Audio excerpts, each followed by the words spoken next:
श्राविका संस्थानगर सोलापूर या प्रशालेचा रिझल्ट आज 13/5/2025 वार मंगळवार रोजी पुणे बोर्डाने डिक्लेअर केलेला आहे।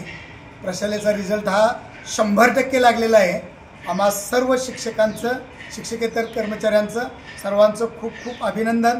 माझ्या मुलांनी केलेले कष्ट, पालकांनी घेतलेली मेहनत आणि शिक्षकांनी दाखवलेला जो काही विश्वास आहे आणि संस्थेने दिलेला पाठिंबा आणि प्रशासनाचं योग्य नियोजन यामुळे या प्रशालेचा गेली 6 वर्ष जवळजवळ 100% निकाल लागलेला आहे। त्यामुळे मी सर्व विद्यार्थ्यांचं, पालकांचं आणि सर्व जे विद्यार्थ्याला मार्गदर्शन केले त्या सर्व विद्यार्थ्यांच्या, पालकांचं, शिक्षकांचं परत एकदा मनापासून खूप खूप धन्यवाद देतो, आभार मानतो आणि त्यांना पुढील भावी आयुष्यासाठी